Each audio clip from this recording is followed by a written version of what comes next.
about my client because I've been sitting here for 2 weeks with you, listening most of the time like you have, and taking my own notes. Because as I said in my opening statement, most of this trial has nothing to do with my client.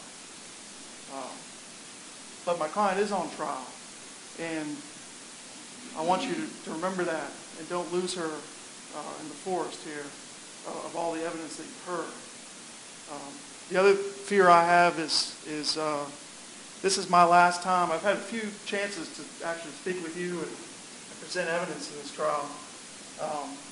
And I have a fear that you might say, well, he didn't do anything. He didn't ask any questions or put on any evidence.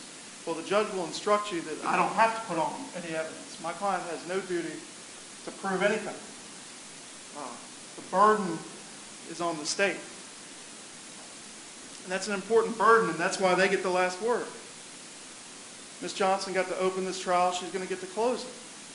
We didn't flip a coin and say, oh, she gets to go last and get the last word. The reason she gets to go last is because she has the burden of proof. She has to prove beyond a reasonable doubt that my client is guilty of the offenses she's charged with.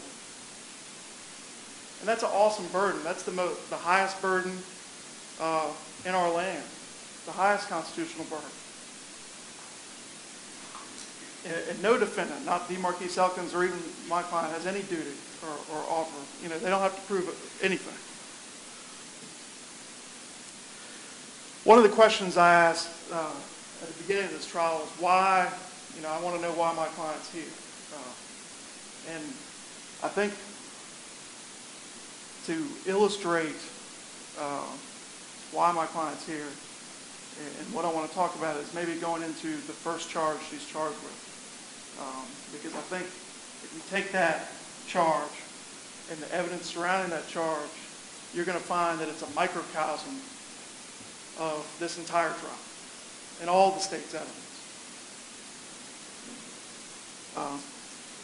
In that count, she's charged with giving a false statement, and specifically, as alleged in the indictment, I think it's very important because the state has to prove each count, in this case, as it's alleged.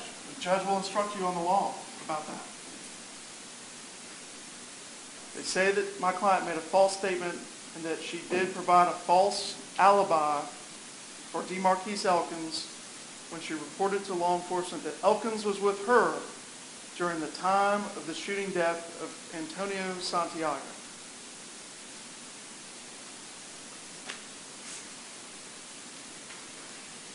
Now, what is a false alibi? Or what is an alibi?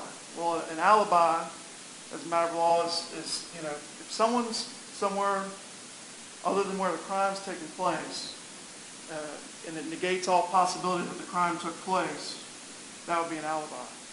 So, if someone says I hurt somebody and I'm clearly somewhere else, I didn't do it. Now, as far as the shooting death of Antonio Santiago, my client has a perfect alibi. That would be a good illustration. She was in jail until 10:31 in the morning of the shooting. The shooting happened at 9 o'clock or 9:15, around about there. So, if she were on trial for the murder, she would have an absolute alibi as to that charge. So, but what the state is alleging she has done is provided a false alibi for her son. Well, back to the microcosm of this whole case and why I think my client's here. On the morning of the 22nd, the day after the murder, my client is sleeping in her small efficiency apartment in her pajamas. Slamming on the door, knocking on the door. She comes to the door, and there's 7 officers with guns drawn on her. 9:30 in the morning.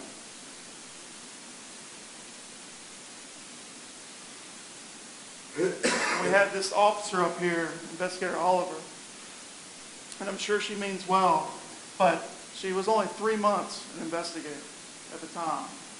She's leading this charge up the steps with the guns drawn on the poor woman in her pajamas. She testified that it was consensual to come in and search this lady's home, my client's home. But now she'd received some training, this officer, 540 hours on getting warrants. That's what she testified to. Did she get a warrant? No. Did any officer that was with her get a warrant? No.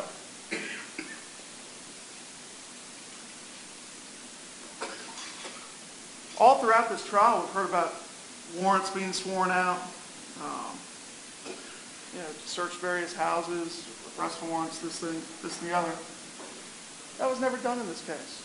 They just charged up into her house. The right to a jury trial is an important constitutional right in this country, but the Fourth Amendment is also important. The right of the people to be secure in their persons, houses, papers, and effects against unreasonable searches and seizures shall not be violated, and no warrants shall issue but upon probable cause. There's no warrant in this case as to Prima Elkins' home. None. But we heard from Investigator Oliver, 3 months as an investigator. I didn't need a warrant. I didn't need a warrant. She was acting as judge and jury. And I have a fundamental problem with that, and I hope you do too. Because all the wars, the founding of this country, and all the wars that we fought, and all the soldiers we've sent abroad, and all the defending the homeland, is for our constitutional rights. And I'm not going to have some officer who clearly didn't receive enough training come in here and tell us that she didn't need a warrant to go in that woman's house. I asked Investigator Oliver, well, did you detain my client? Was she under arrest? She said, no, she wasn't under arrest. I said, well, what's your definition of arrest? And Investigator Oliver said, well, if you feel free to leave, then you're not under arrest. Is it reasonable at 9:30 in the morning, surrounded by officers in a little 300 to 500 square foot one-room apartment, that my client felt, and they had guns out and tactical vests, SWAT vests, was it reasonable that she thought she was free to leave? And is that her choice? Is that the choice we want to have as citizens? Or, oh, there's a bunch of police officers with guns drawn on me in my house, I guess I'll just leave and let them do what they want in my house. It's not a choice. She had no choice. None. These are important issues. I mean, our society is talking about it. We saw the Boston bombing and the police going door to door, kicking in people's doors and searching their houses. The state will get up here and argue, well, they were looking for DeMarquise Elkins. Got to find DeMarquise Elkins. Well, I remind you that at that time, when they were looking for DeMarquise Elkins, he was just a suspect. And even if they thought he was in there, go get a warrant. Do it the right way.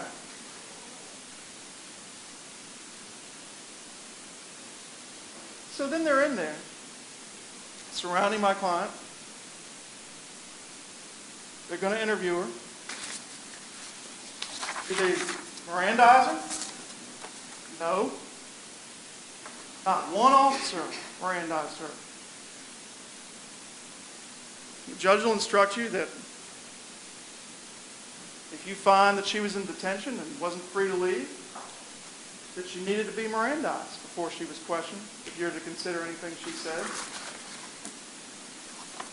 She had the right to remain silent, the right to have counsel, the right to have counsel with her at all times, before and after questioning and during questioning.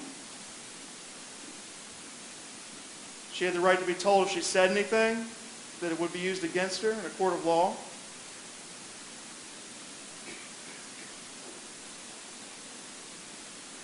Not one officer gave her any of her rights. They didn't warn her. They didn't tell her anything. And that's even a bigger key to this puzzle. They didn't even tell her why they were looking for her son, why they were even there. So the state has charged my client, so even if you believe that, if you want to agree with Investigator Oliver that, oh, everything was hunky-dory and we followed the law and everything was done according to policy, and the woman had, we don't care about her rights because we're looking for DeMarquise Elkins, and we think he shot a baby. Even if you go along with that, you still have to determine, did she lie? Did she lie? Testimony I heard from the stand was that she saw her son on the 21st between 8 and 11 a.m. Then she told the investigators, well, I got out of jail that morning too. Well, then they went and they checked on that, and we heard from the detention officer, I think it's Mr. Lang, who came in here, and he said, yeah, she was in jail on a misdemeanor that morning. She got out at 10:31 a.m.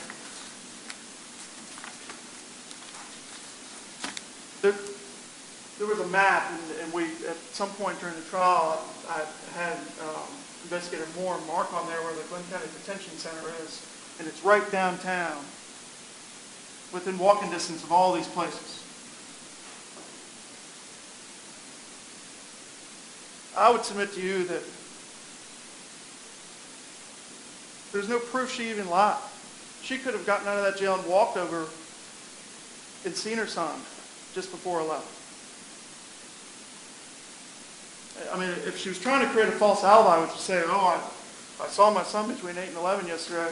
Oh, and I got out of jail yesterday. Would she tell the officers she got out of jail the day before?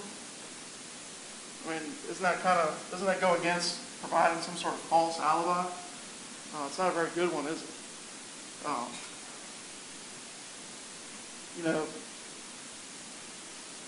This whole rush to charge the entire family on this case, and the whole rush to bypass warrants, bypass rights, and be damned, we're going to go get whoever did this, and we don't care how we get there.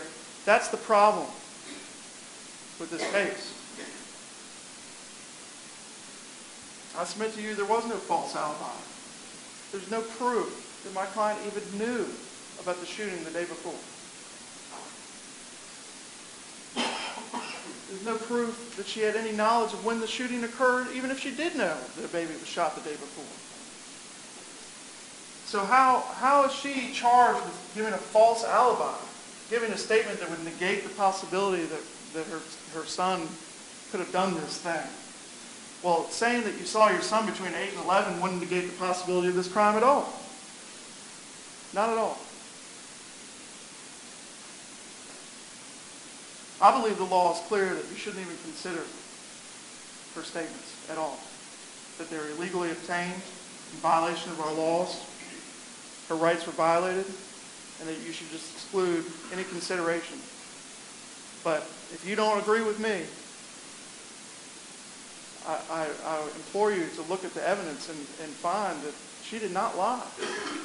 And she did certainly, even if she lied, she didn't create a false alibi for her son.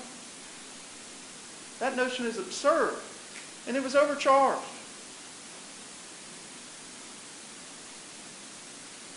And perhaps the overcharging and the false charging of this, specific allegation of a false alibi, perhaps the problem is that the state indicted this case within 5 days of the shooting.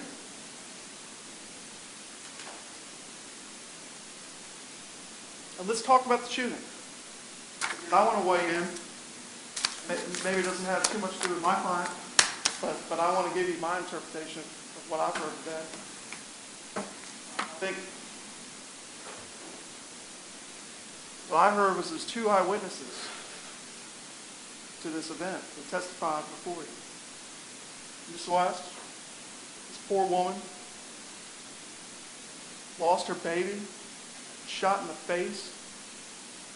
I mean, there's nothing more horrific than what happened to that poor woman. And then we have Dominic Lang. I lied, I lied, I lied. You got me in the lie. This guy admits to being out there, to taking part in the shooting, to being a participant. And the most telling thing about it all, I guess, is if we look at, well, let's take Lang and set him aside for now. I just want to talk about West. The poor woman saw her baby shot, and she's clearly got some mental health issues going on. And she's disabled, and she lives in a small efficiency apartment, much like my client. She, was just trying to make her way. I think the evidence was clear that she didn't really exactly remember exactly where the shooting took place. There was no blood out and down the street on Ellis Street, no evidence found there. I think she just had a few, she wasn't sure, just as Dr. Kleider testified, it's hard to remember these things.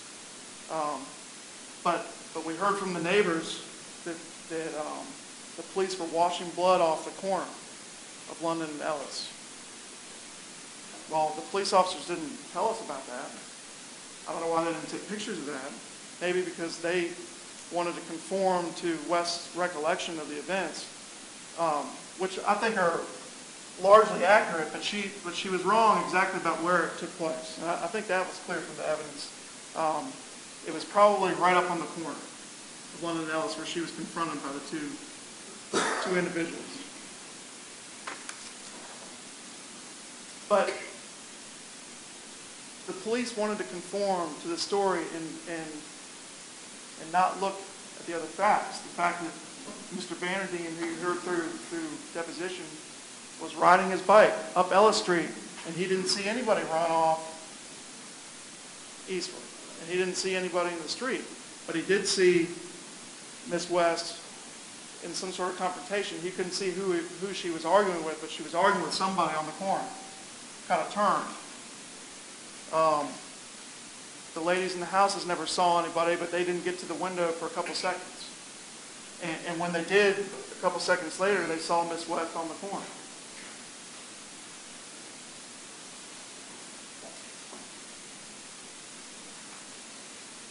I think the most important evidence in this case is Defense Exhibit 6.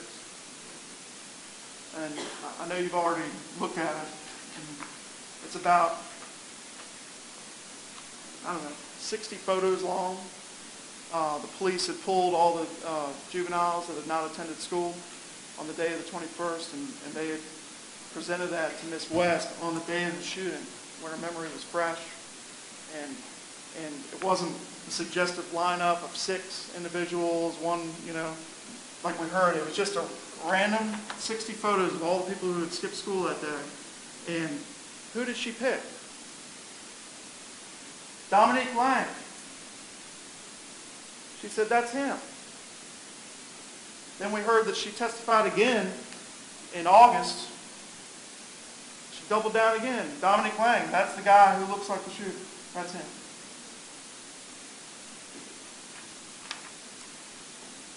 And Dominique Lang says he was there.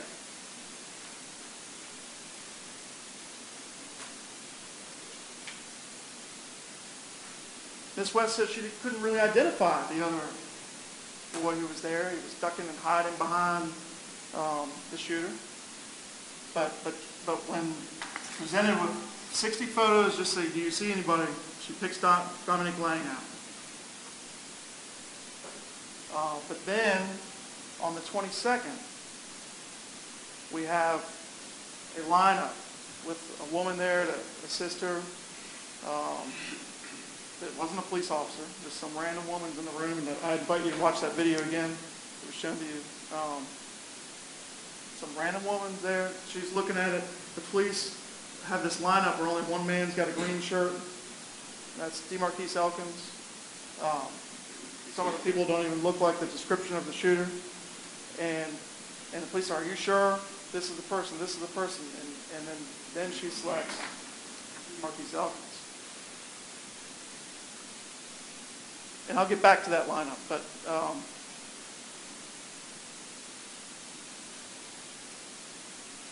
the whole shape of this case was altered when a crackhead named R.J. Brooks rolls up to the police, frothing and foaming at the mouth, I think is what the police officer, Juan Thorpe, said, and says, "Hey, I know the aunt of the guy who did this, but I want some money so I can get her, get her some drugs and get her loosened up, and she'll tell me his name."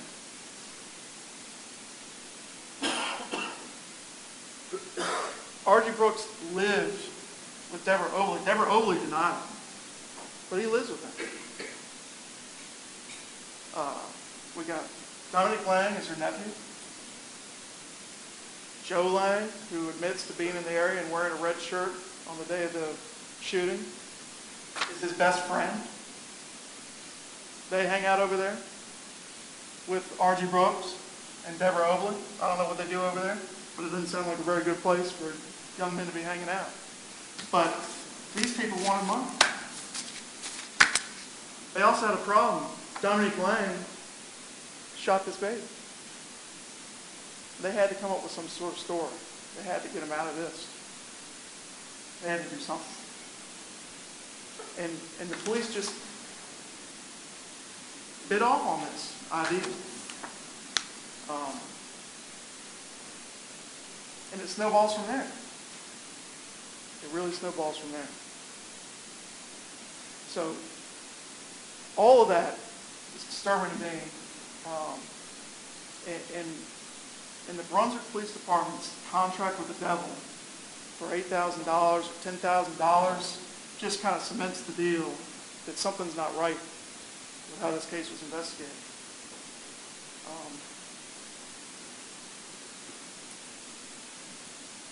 There's something else that's not right. And it wasn't until the end of the trial that we heard from Detective Blackstock, the senior detective from the Brunswick Police Department, that came in here many, I think 22 years, 28 years on the force, and 7 years as the lead detective or whatever. And he said unequivocally during Ashley Wood's examination, "I did not investigate the baby shooting case. I had nothing to do with the baby shooting case."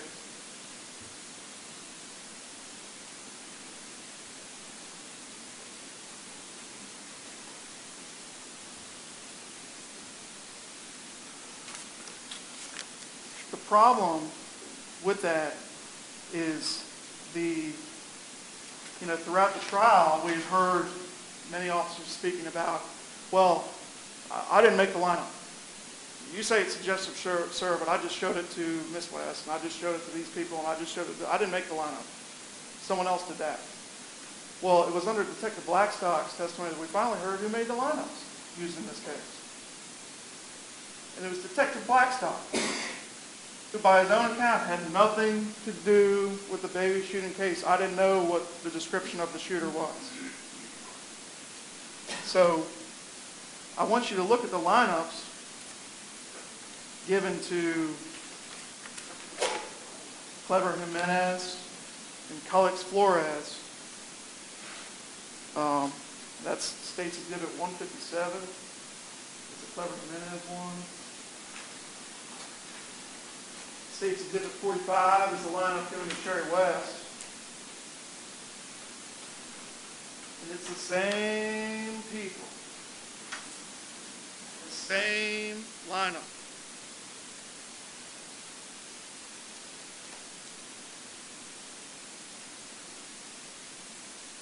How could it be more suggestive? I mean, we heard from the expert that police, who are maybe all in good intentions, but they want the eyewitnesses to pick someone. They say, "You can do it. I know it's hard." All these are words of encouragement. How can we have a detective who had nothing to do with the investigation of the baby murder preparing a lineup that was used with the key eyewitness, the mother of the child? And Detective Blackstock testified that he had nothing to do. He didn't know. He wasn't familiar with what the mother of the child described the shooter as being as. I'll leave it to you to figure out why that was done or why he created the lineup, but it disturbs me greatly. especially given who Miss West originally picked out.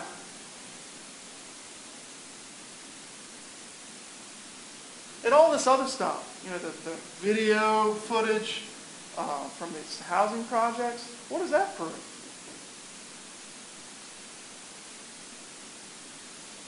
What does it prove? And there's a still photo, I'm sure the state will point it out to you, where they've taken the split second. I mean, we all watched the videos together. They took the split second where DeMarquise Elkins breezes by Dominic Lang in one of those housing projects. I mean, he walked right by him, and they froze that pixel, and I think they're going to probably present it to you and try and say, oh, well, they met and discussed how they were going to go rob someone to corroborate Dominic Lang's bizarre story. It never happened. There's no proof of any meeting between these individuals. And let's talk about that story on Dominic Lang. I mean, I don't know. But when I was a young man, I didn't walk around town and someone says, hey, you want to rob someone? And I said, all right, let's go. That's crazy. It doesn't make sense because it's not true. Nothing that man said was true. Absolutely nothing. It makes a lot more sense that he would go with his best friend, Joe Lang. It makes a lot more sense that he was waiting for Joe Lang over there when he's standing around. You know, DeMarquise Elkins breezes by, but Dominic Lang's just sitting there waiting for somebody.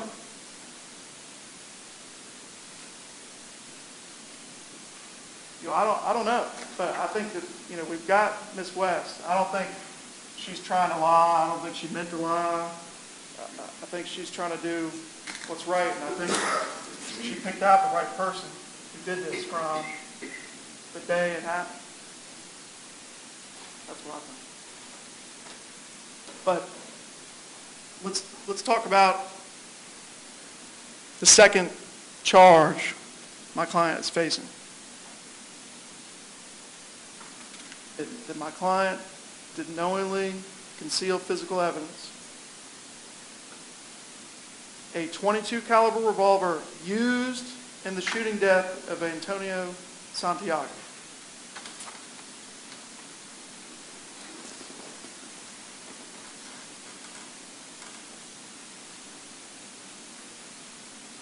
Those of us who are parents, you know, you don't get to pick your children.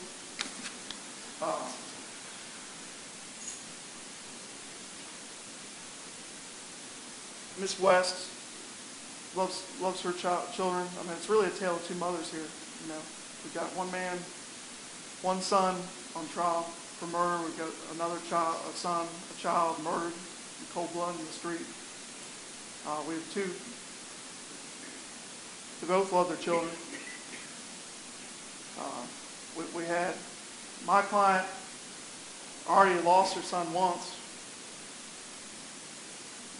and she finds out he's arrested and charged with murder.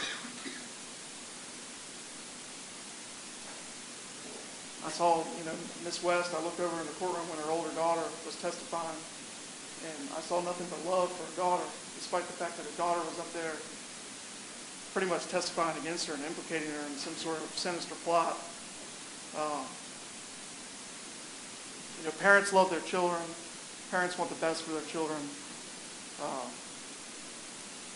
What my client did was wrong to go, and you know, there's an investigation going on. Her son is named as suspect. I don't know what her mental state was, you know, other than probably going out and there's evidence that she went and got this gun that was under the couch, and her daughter got it and pulled it out, and then we heard it was found in the pond where they went. But that's not the issue. That you know, the allegation is that she tampered with evidence by disposing of the .22 caliber revolver used in the shooting death of Antonio Santiago.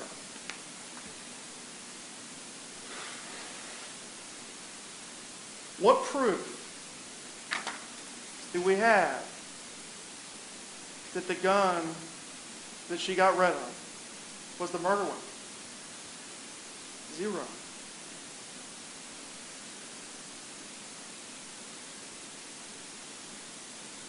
The state's case is circumstantial, yes. They believe, and they'll make their argument as to why they think DeMarquise Elkins did this crime. And they want to connect the dots. And they want to say, well, you know, he must have done it, so that must be the murder weapon. Well, the judge will instruct you that in a circumstantial case, and to be clear, the case against my client is purely circumstantial. There's no direct evidence that it is the murder weapon. The state must disprove every reasonable theory as to that gun.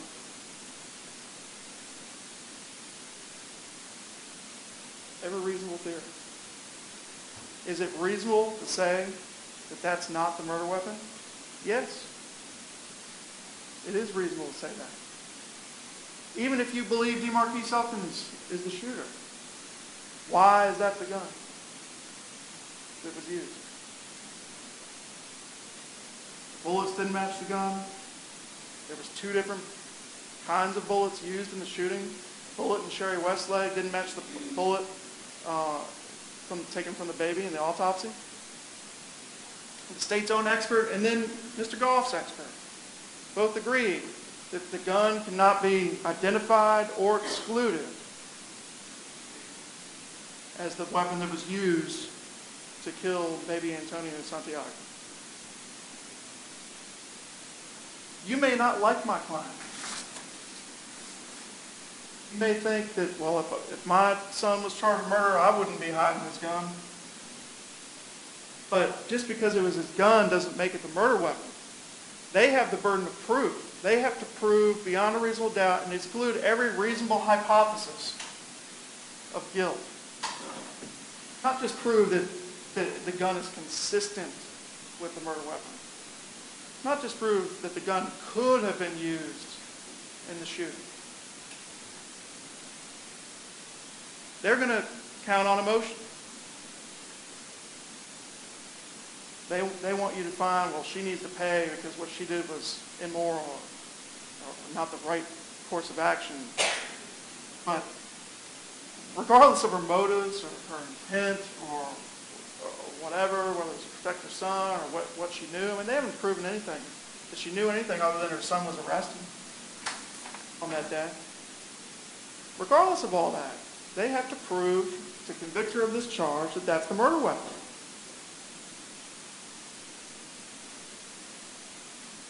And they failed. The law is clear. The judge will instruct you on the law.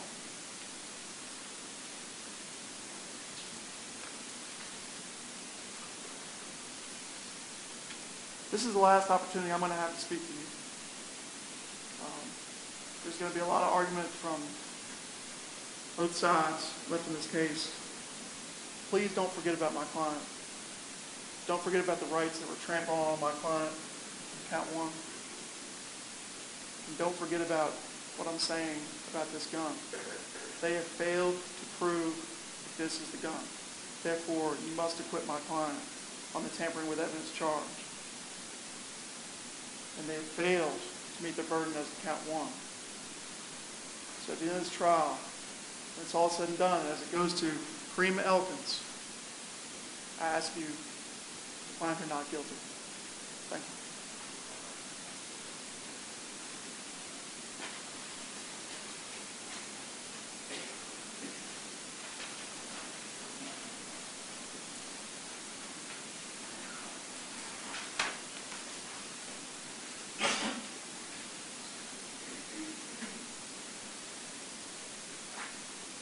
Ladies and gentlemen, I grew up in a very small town, a town of 800 people.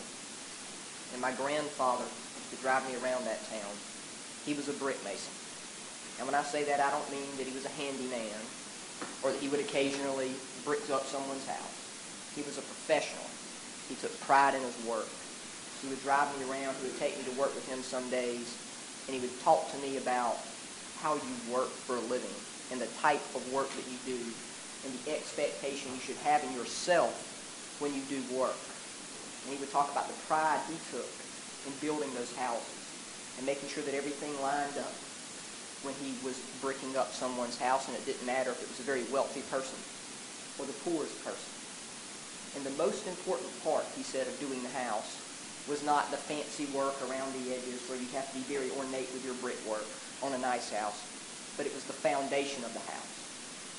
Because if the foundation was corrupt or broken or out of line or not lined up properly or done on land that was not suited, then the rest of the house was done.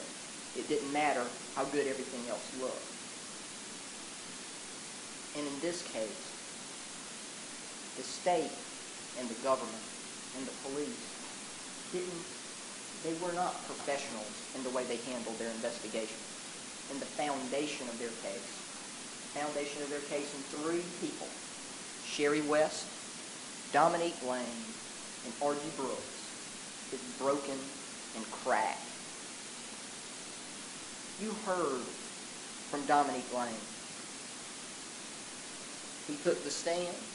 He admitted to lie after lie after lie. 15, 16, 17 lies. He said that telling only part of the truth but not the whole truth, that doesn't count as a lie. That's a secret, Dominique Lane said. Dominique Lane became so frustrated on the stand, at one point, he finally said, okay, I lied, I lied, I lied. Now the judge is going to give you the law on how to determine the believability or the credibility of the witnesses. And you can do that. But I'm going to make a suggestion as one way to look at whether a witness is believable or not. If you believe that that witness could be left alone in the room with a wallet or a purse unattended, and that whoever owned that purse or that wallet could walk out of that room and leave the witness alone in there with it and come back in and all the money would still be in it, or that it wouldn't be taken, then you should believe that witness. If, however, you think that purse wouldn't be there, or that wallet wouldn't be there, or something would be missing, then I would suggest that you not believe that witness. Using that test, there's no question.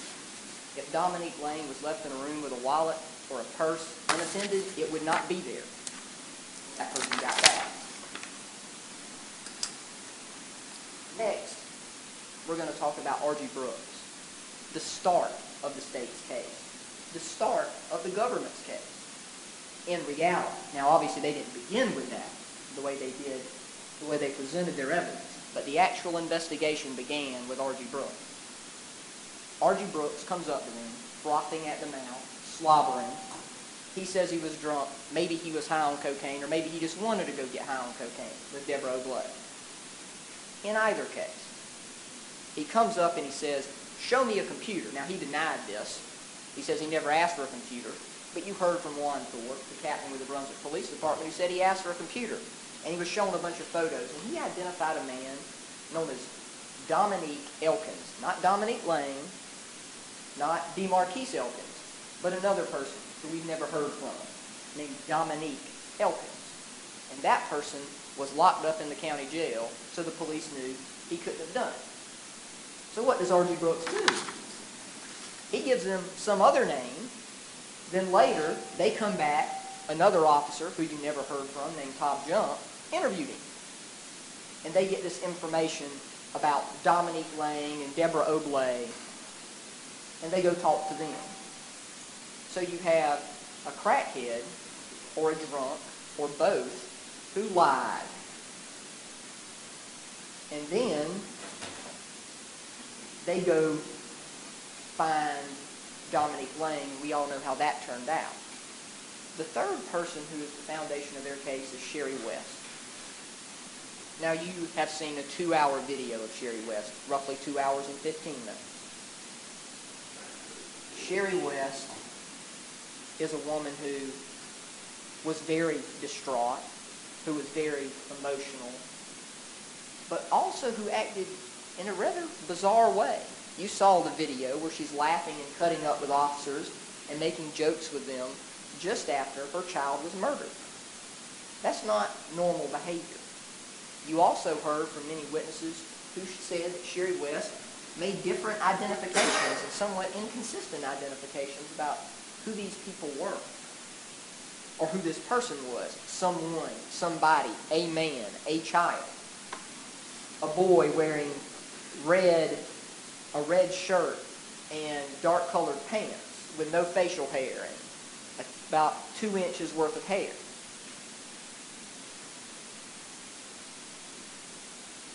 And you heard from Dr. Kleider about why Sherry West and those inconsistent identifications, why that's important. But that's the foundation of the state's case, those 3 witnesses. After those 3 witnesses, let's talk about the arrest and where this case ended, really, for the government. The case ended for the government on March the 22nd, for all intents and purposes, in terms of them actually looking to see and trying to find out who did it, because they made their arrest. Now, they didn't make their arrest based upon scientific evidence or video evidence, because they didn't have that yet. They didn't have any video evidence yet. What they made the arrest on was based upon the word of Margie Brooks and Dominic Lane. And then they go and arrest DeMarquise Elkins. While they're talking to Mr. Lane, they're also interviewing all these other people. They're interviewing Deborah Oblay, a woman who also admitted to lying on the stand. A woman who, by her own, well, she said she was a woman of God. R.G. Brooks said you could give her a crack rock and she'll tell you whatever you want to know. She identifies someone that's not DeMarquise Elkins. Who is this person? We don't know. We'll never know who she identified. Why won't we know that? Because the police either lost the evidence or they intentionally got rid of the photo lineup. We don't know which one. Roderick Nohely would say that's important. Remember what he said? When asked about evidence, he said, every piece of evidence is important. And then when asked about the photo lineup, he backtracked, as the government's witnesses and law enforcement did throughout the case. Whenever it seemed anything could possibly go against them, they backtrack off their positions, they deny obvious facts. He said, well, if it's evidence, then yes, it's important. Well, it's a photo lineup, it's obviously evidence. Investigator Nohely's response, if it's evidence, then it's important. That's like Investigator Stroll about the .22 caliber ammunition. Well, isn't it .22 caliber ammunition that you found? No, it's .22 Magnum ammunition. What caliber is .22 Magnum? It's .22 Magnum. You heard from 2 experts about that seemingly minor point.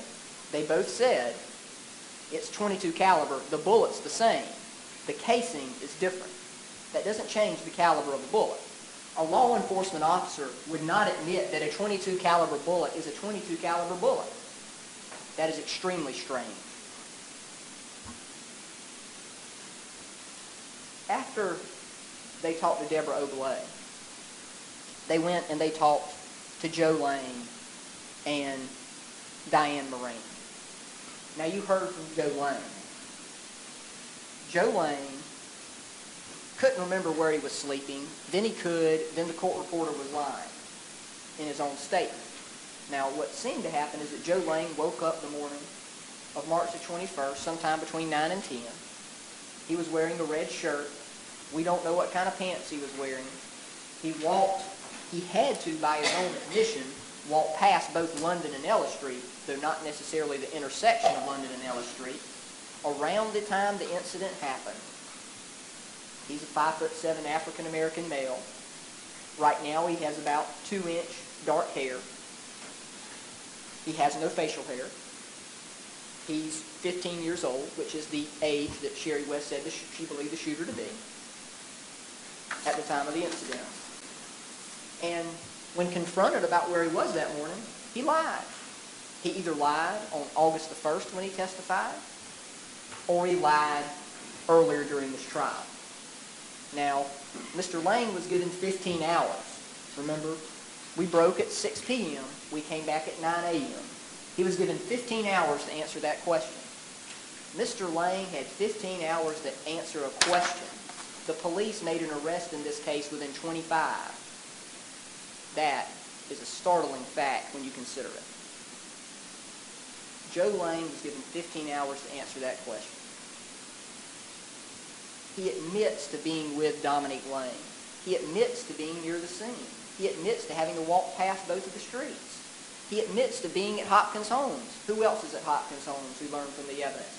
Deborah Oblay, R.G. Brooks. The police pulled video from almost every housing project in Brunswick. Which one didn't they pull it from? Hopkins' homes. They did not pull video from Hopkins' homes, even though we know Joe Lang was there, and they talked to him on March 21st or March 22nd, went into the early morning hours. They knew Dominique Lang was there, or he stayed there from time to time. They knew Deborah Oblay was there, and they knew the person who led them along the path, R.G. Brooks, was there too. Yet they do not pull the video from Hopkins' homes. Maybe that's because, as Investigator Blackstock told us, they don't work the weekends, and they were done after Friday. We don't know, but they didn't go pull it at any point. After they did that, after they talked to Joe, they went and talked to Diane Moran. Now, Diane Moran and Deborah Oblay say that there was this little Elkins boy, although Deborah Oblay identified the wrong person, there at some point that morning where Rena Mae Williams lives. Now, we didn't hear from Rena Mae Williams or any of the other people who were supposedly there except Diane Moran and Deborah Oblay. Diane Moran, you heard her testify. She said she gave two statements to the police. The first statement, according to both her and Officer Oliver, who interviewed her, she didn't make any mention about who this person was. No mention whatsoever. Miss Moran said, well, I just wasn't thinking about it and I was in a hurry. The next time, an interview that, according to both, was still under 10 minutes, she says, oh, I knew who he was. He was Karima Elkins' son. Now, that would be odd. First, because if you have enough time to say that in a 9-minute interview versus a 6-minute interview, how does that not come out? Well, I think you got the answer from her felony conviction for aggravated assault and, more importantly, the questions that came after that. And the questions that came after that show not only did the government not do a lot of investigation in this case, they also didn't care what kind of witnesses came forward in this case. What was the question that Miss Johnson asked right after the felony conviction came out? Let's see if we can remember it together.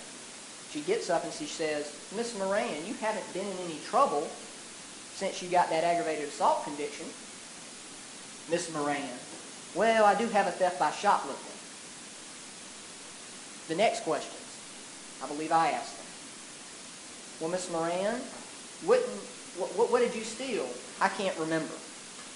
Well, she can't remember what she's stolen because she's stolen so many things during her life. That's why she can't remember what she got convicted of.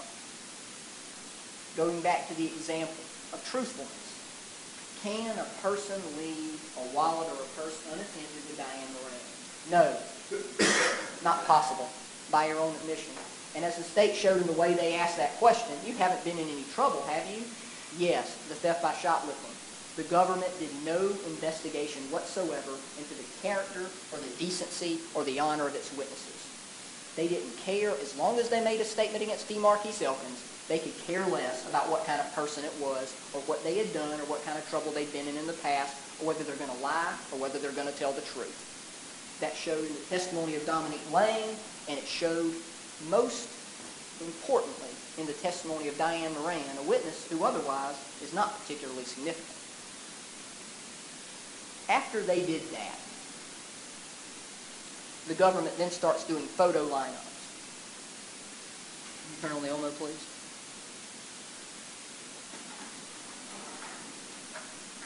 They started doing... No, don't talk.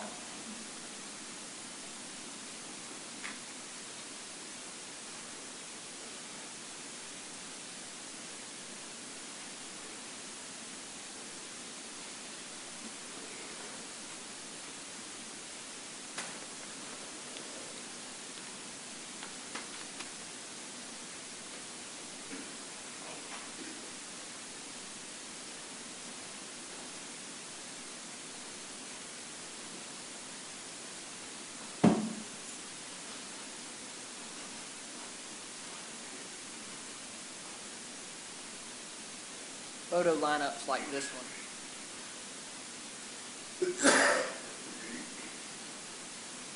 And like these as well. You can see in the photo lineups, there's one person who's in a different colored shirt. You can see in the photo lineups that you have a person whose hair is completely different than anybody else's. And you can see in the photo lineups that are going to go back with you all the other differences that have been mentioned again and again and again throughout this trial.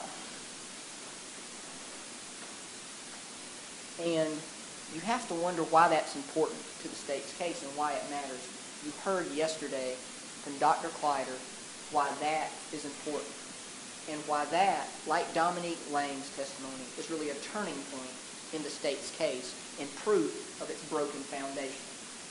You heard from Dr. Kleider talk about Sherry West's identification.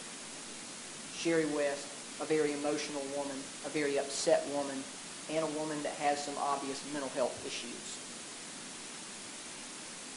Miss West testified she was certain of her identification. You heard Mr. Economo stand up back there and say, "Miss West, could you point out to us in the courtroom here today who the person was?" in a very dramatic fashion. And she made an identification. As Dr. Kleider explained, there was nothing to that identification. It proved nothing. Dr. Kleider explained first that that memory doesn't work like you think it would, like a DVD player, or like rewinding a tape or a disc.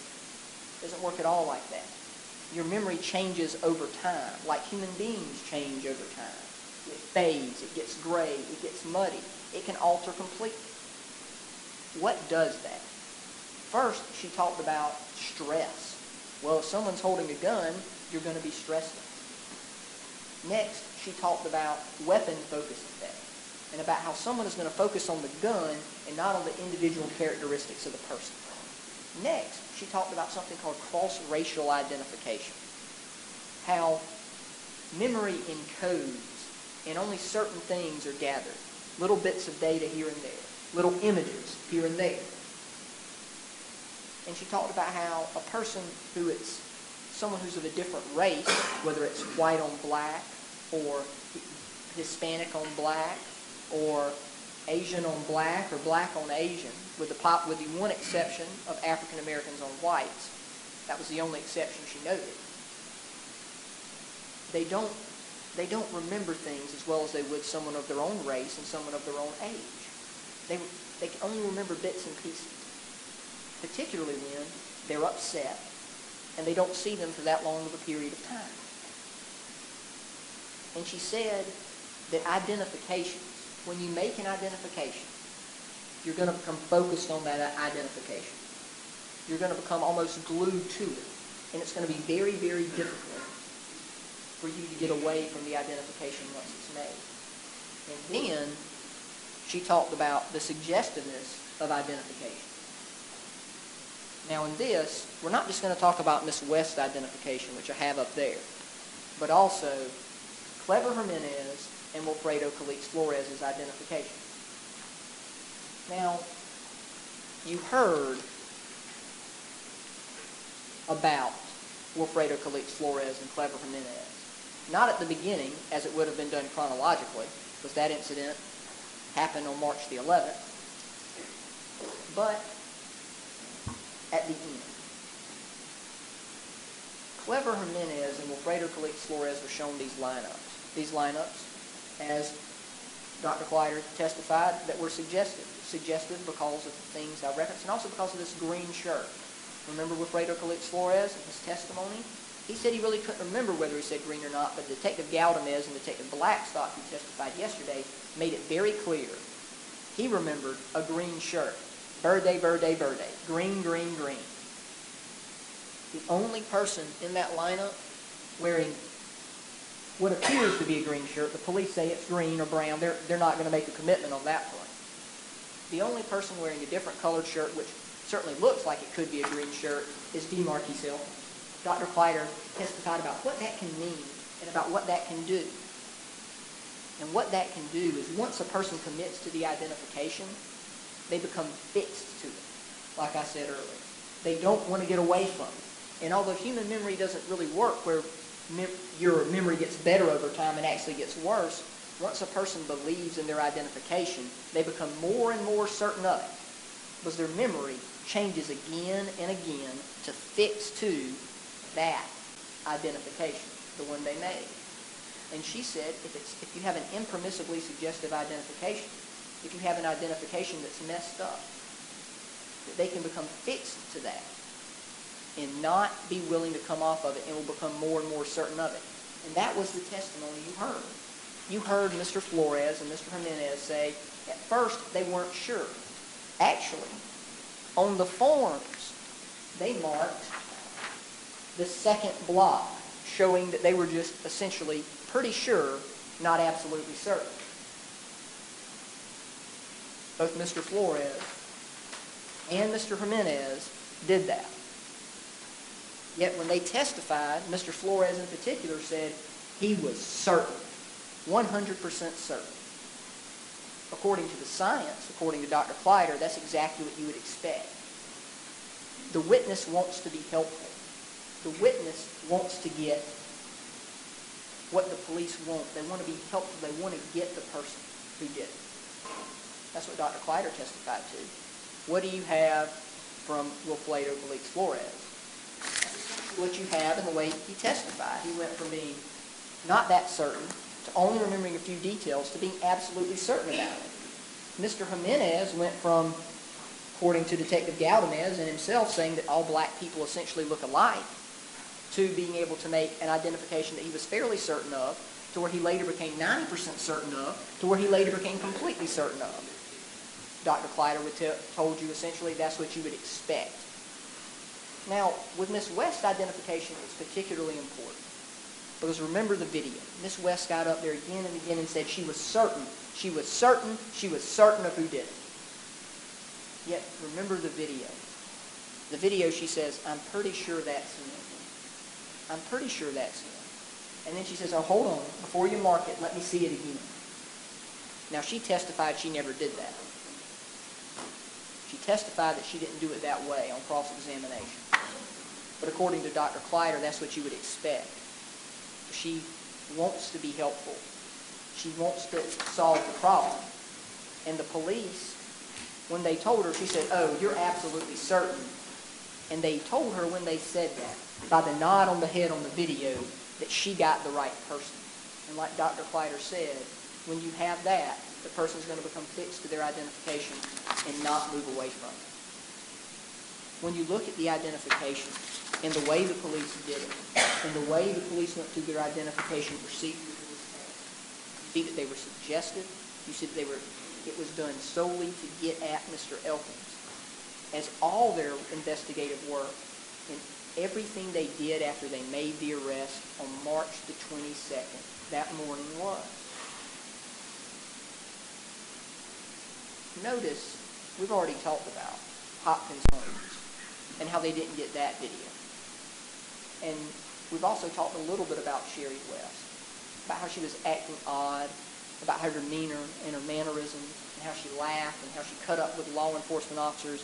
Even after they accused her of killing her own child, she kept laughing and cutting up with them at times and threatening to sue them. Very bizarre. They never really went back to Miss West after that night and interviewed her again or tried to find out anything about it. She went the next morning right when the company opened and got a $5,000 life insurance policy. Certainly odd behavior that the police never looked into. Not only did they not look into Miss West, there was another person they didn't look into. Luis Santiago. He testified yesterday. He said that he was very compassionate to Miss West when he went to the hospital, that he touched her, that he touched her ear, that he rubbed her hair, that he touched her hand, that he was very nice and very loving. And then he didn't say anything to her right when he walked in the room about why didn't you just give them what they wanted. Now, you also heard from Reverend Culpepper, Dr. Culpepper, at the very end, the last witness you heard from. He said the exact opposite. He said when he walked in, he was cold. There was no physical contact between Mr. Santiago and Miss West.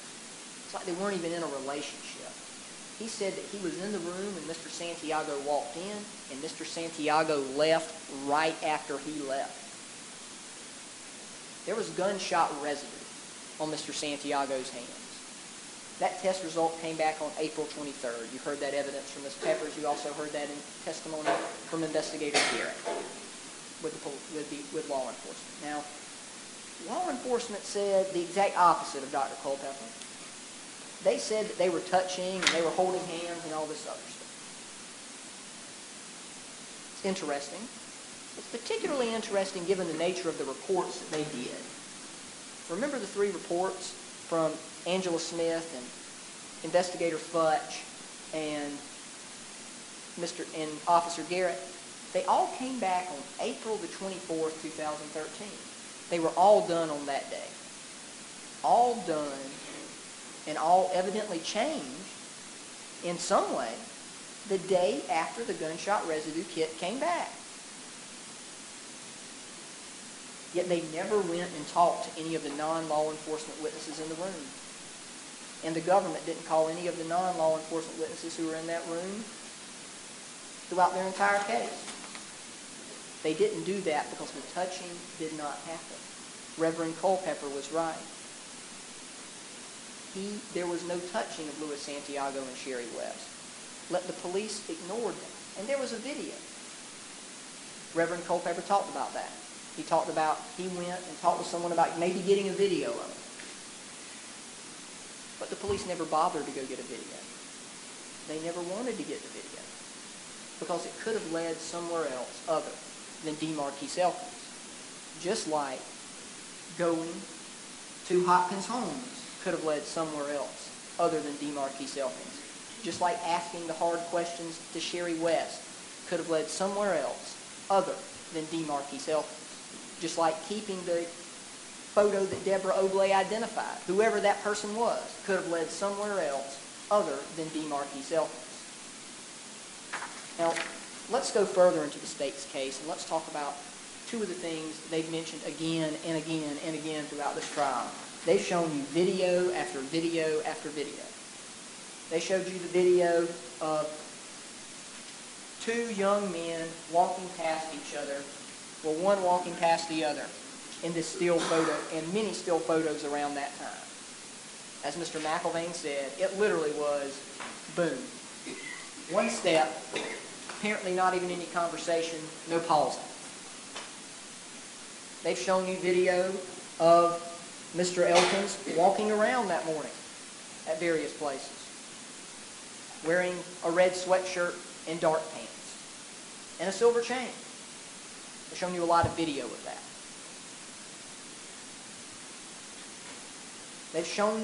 They've made a lot of statements about a gun, this gun.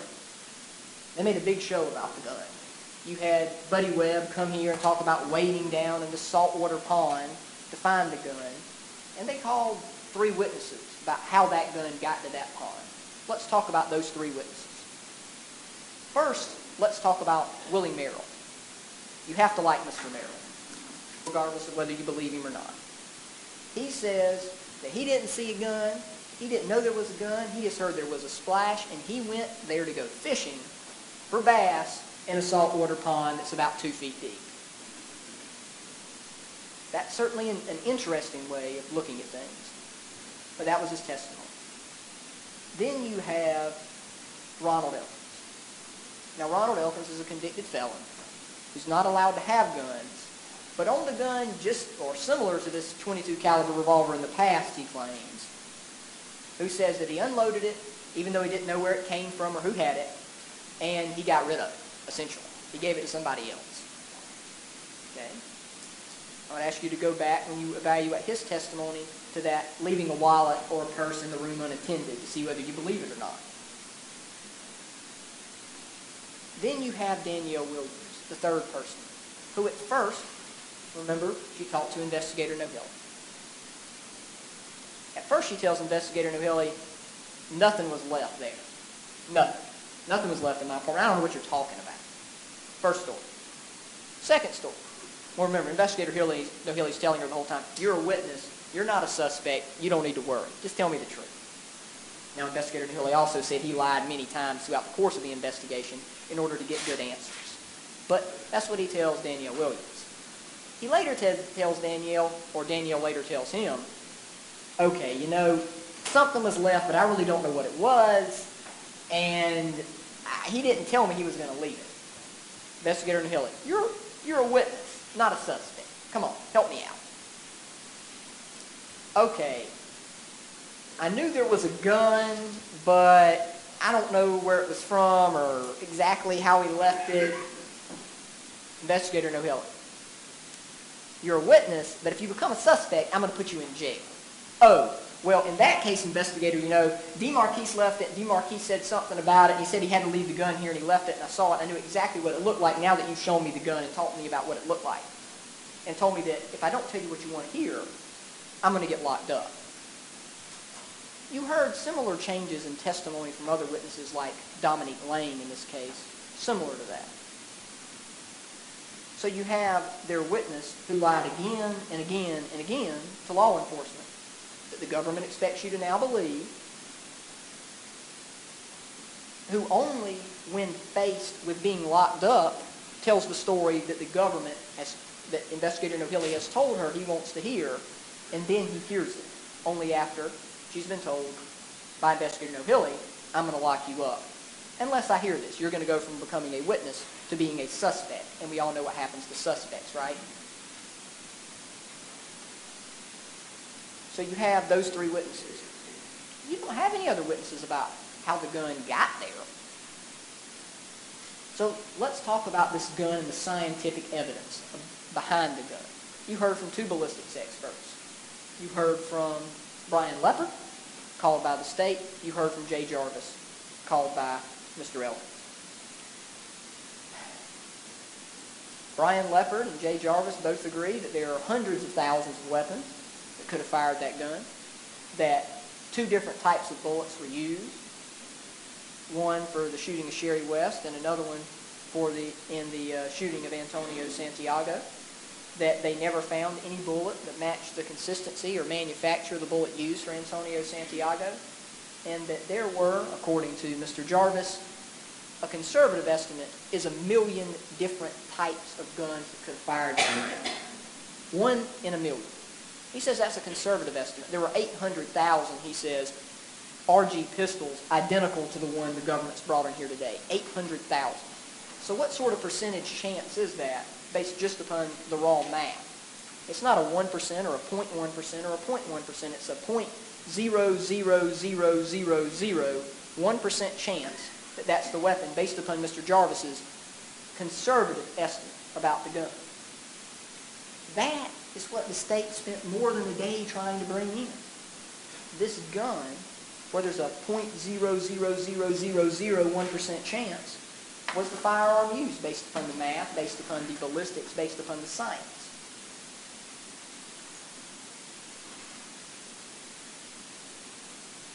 Yet, they spent so much time trying to bring it in, and the witnesses they used couldn't tell the same story more than once, or told a story like Mr. Merrill.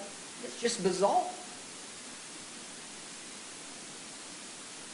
Bizarre witnesses, felons related to the gun, bizarre witnesses, felons related to the morning of March 21st with Deborah Oblay, liars like Dominique Lane, thieves like Diane Moraine, law enforcement officers who will not commit to basic facts like a .22 caliber round is a .22 caliber round, law enforcement officers like Detective Blackstock, who says first, we don't work Saturdays and Sundays. Secondly, he says, when confronted about talking about the theory of the case in front of Clever Jimenez and shown his transcript, remember his response. Similar to Joe Lang's response, though perhaps a little more artful. He says, well, it looks like in the transcript, I said that 3 weeks ago, and I will agree that that's what the transcript says, but I'm not going to tell you definitively I talked to him about that. kind of like not saying a .22 caliber round is a .22 caliber round, or not saying the evidence was lost. It shows law enforcement officers' lack of confidence in their own case. It shows their lack of investigation. It shows their lack of planning. It shows their lack of diligence. It shows their lack of looking at things other than DeMarquis Elkins. Their lack of looking at video. Their lack of asking the hard questions of Sherry West. Their lack of asking the hard questions of Luis Santiago. The state put on all this evidence about this alibi that Luis Santiago had that he was at Walmart. You're going to be able to see the photos when you go back. 9:43 is when he walks into Walmart. The shooting happened sometime around 9:10 that morning. 9:10 to 9:15. More than enough time to get to Walmart. He said he went to TJ Maxx with all these other witnesses. Didn't hear from any of them. And even Mr. Santiago, when confronted about it, he admits he wasn't at Walmart yet. He admitted that. Now, Mr. Santiago is not a particularly trustworthy guy, as Dr. Culpepper showed. But he even admitted to being there. No hard questions were asked to Mr. Santiago about this case. A man who's a convicted felon and a convicted liar, as the convictions that were introduced against him show. They didn't want to look at that because they were not going to look at anything that was not DeMarquis Elkins.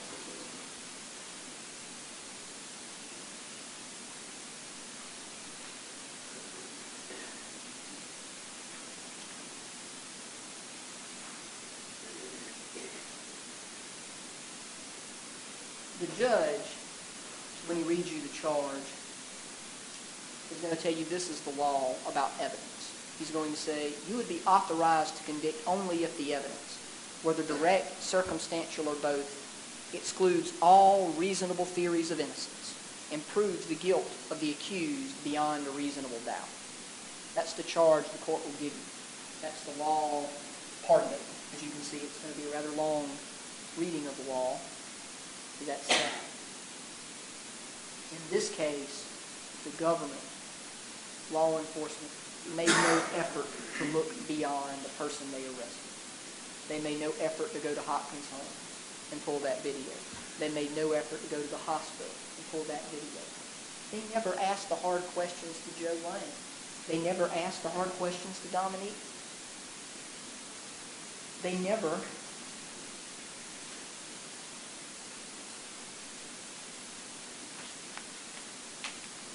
talked about how Sherry West identified Dominique Lane as the murderer, as the shooter.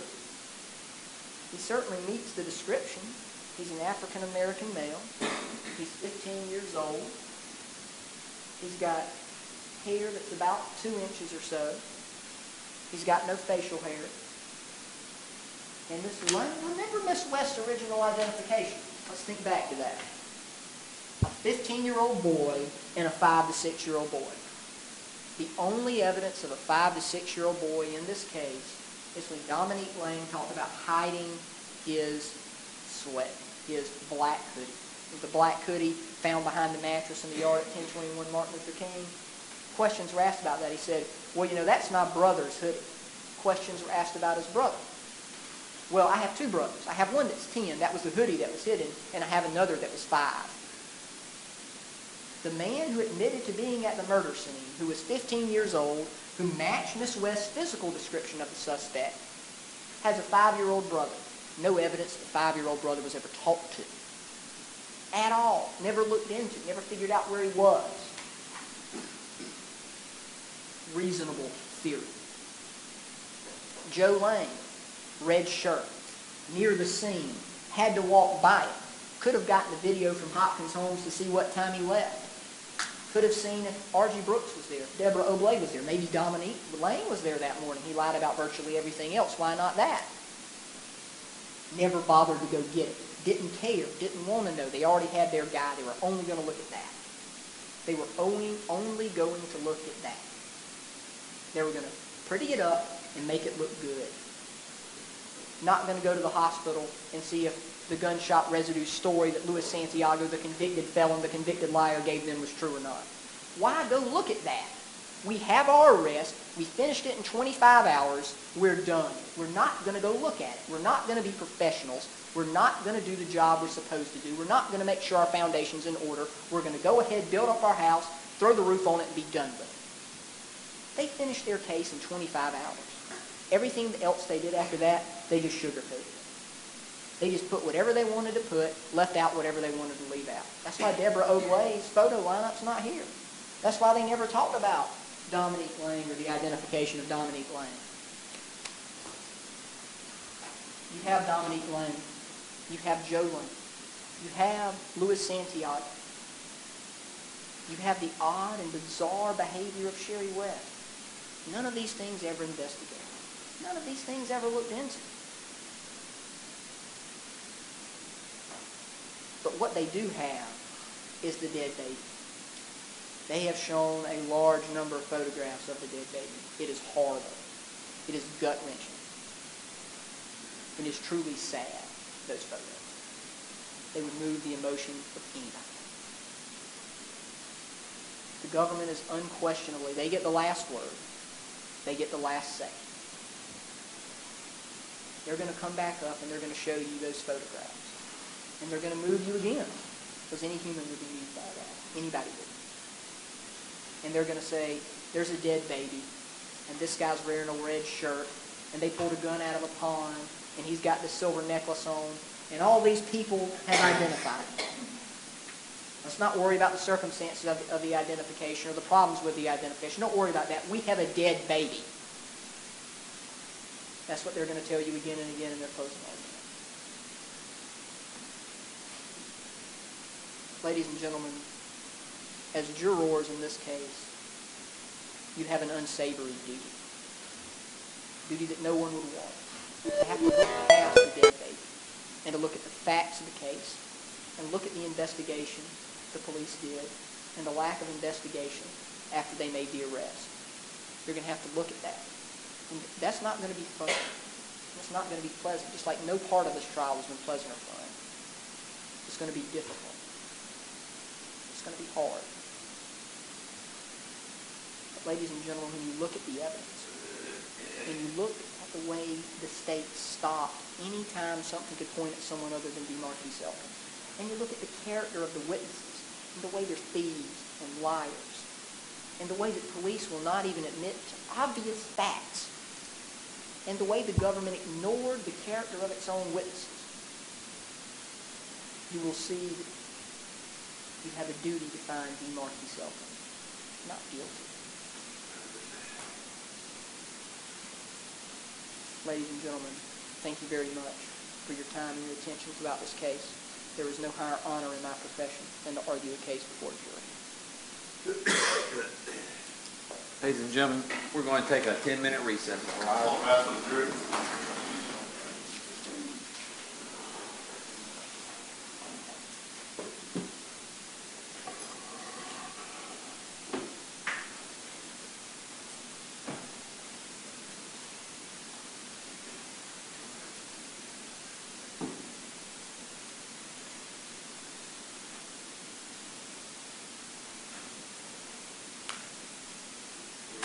Minutes.